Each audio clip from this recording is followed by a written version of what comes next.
और मेंबर के बीच में लगता है, ऐसे केस में हमारा जो कनेक्शन है वो लूज नहीं हो पाता है और ना ही कोई स्लीपेज होता है। तो इसको हम लोग डायनेमिक लोड में यूज कर सकते हैं। Classification of bolts based on type of load transfer में भी हम लोग देख सकते हैं। Okay, on the basis of load transfer in the connection bolts में be classified as bearing type, friction grip type. तो हम लोग दो टाइप का लोड कनेक्शन देख सकते हैं, bearing type, friction grip type. Unfinished black bolts are and finished bolts belong to bearing type. Unfinished black bolts and finished turn bolts ये bearing type होंगे।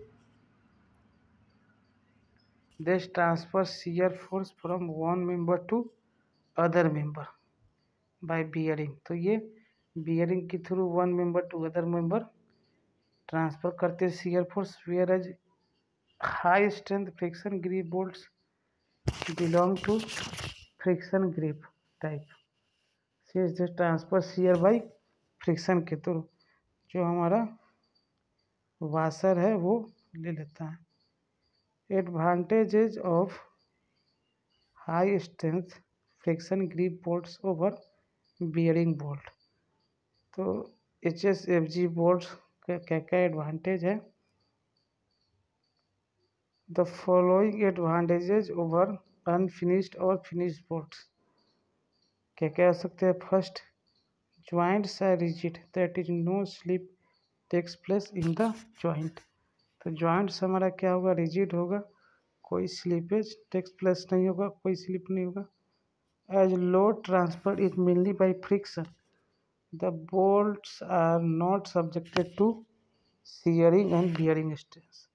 ओके, तो यहाँ पे लोड ट्रांसफ़र हो रहा है फ्रिक्शन के थ्रू मेनली, तो बोल्ट हमारा शियरिंग और बियरिंग कोई भी लोड यहाँ पे एक्ट नहीं होगा।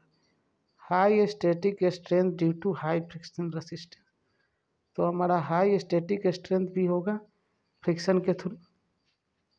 High fatigue strength since nuts are prevented from loosening and stress concentration avoided due to friction grip. तो फ्रिक्शन ग्रिप के थ्रू स्ट्रेस कंसंट्रेशन भी नहीं होगा। हाई फैटिक स्ट्रेंथ ऐसे केस में हो सकता है क्योंकि हमारा नट्स भी लूज नहीं हो रहा है। फिफ्थ क्या है? Smaller number of bolts result into smaller sizes of gusset plate. तो स्मॉल साइजर गसेट प्लेट में हम लोग काफ़ी कम ही नंबर ऑफ बोल्ट हमारा अच्छा रिजल्ट दे सकता है। थोड़ा सा एडवांटेज है जो कि उतना उपयोगी नहीं लग रहा है। The following are the disadvantages of HSFG bolts over bearing type bolts. First, material cost is high. Okay, तो मटेरियल कॉस्ट तो हाई होंगे, इतने सारे हमारे पास एडवांटेज दे रहे हैं तो यहाँ पे मटेरियल कॉस्ट हाई होंगे।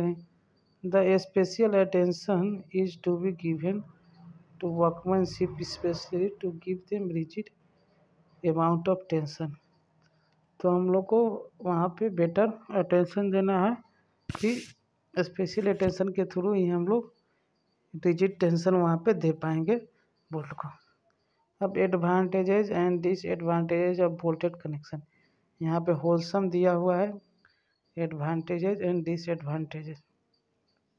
The following are the advantages of bolted connections over riveted or welded connection. Making joint is noiseless, तो हमारा जो रिवेट और वेल्डेड कनेक्शन में क्या होता है? काफ़ी नॉइज होगा, बस ये नॉइजलेस है। Do not need skill labour, तो यहाँ पे हम लोग को कोई स्किल लेबर की ज़रूरत नहीं है, जबकि हमारा वेल्डेड और रिवेटेड में स्किल लेबर चाहिए। नीड लेस लेबर, काफ़ी कम लेबर में हम लोग इसको कर सकते हैं। Connection can be made quickly, quick भी है, लेस लेबर भी है। Structure can be put to use immediately, quick भी है और इमीडिएटली जल्दी से आसानी से तेज़ी से हम लोग इसको कर सकते हैं quickly and immediately. Accommodates minor discrepancies in dimension. तो डायमेंशन में हम लोग एकोमोडेशन काफ़ी कम है, माइनर है। Alteration if any can done easily, कोई अल्टर हो जाता है, अल्ट्रेशन हो जाता है वर्क में, हम लोग उसको आसानी से डन कर देंगे। Working area required in the field is less, working area भी हम लोग को फील्ड में काफ़ी कम रिक्वायर होगा। अब हम लोग देखते हैं the disadvantage of unfinished black bolts connection are listed here.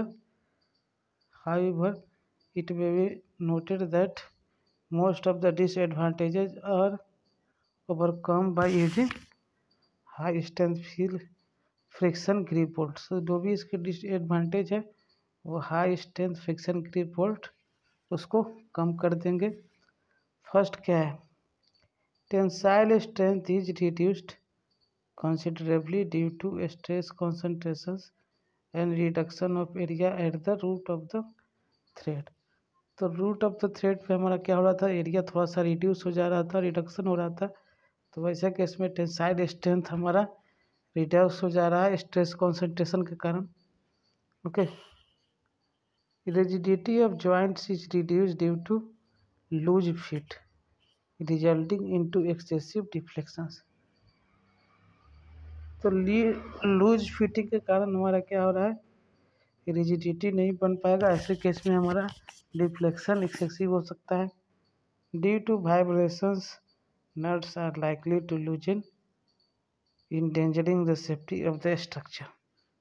तो वाइब्रेशन के केस में ऐसे बोल्ट्स हमारे लूज हो जाएंगे उसके नट्स और वो सेफ्टी को इंडेंजर कर सकता है। तो ये कुछ हमारे इम्पोर्टेंट पॉइंट थे, ओके, जो हमें जानना था।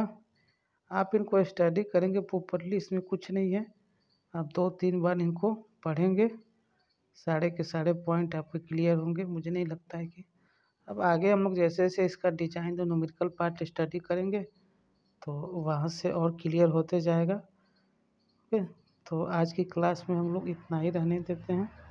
नेक्स्ट क्लास में हम लोग और एक लेक्चर आगे देखेंगे। ओके, तो आप लोग सेफ रहिए और अपने से भी थोड़ा सा देखिए, कोई सोर्स है तो उसको वहाँ से पढ़िए, किसी सोर्स के थ्रू बुक से पढ़िए। So thank you.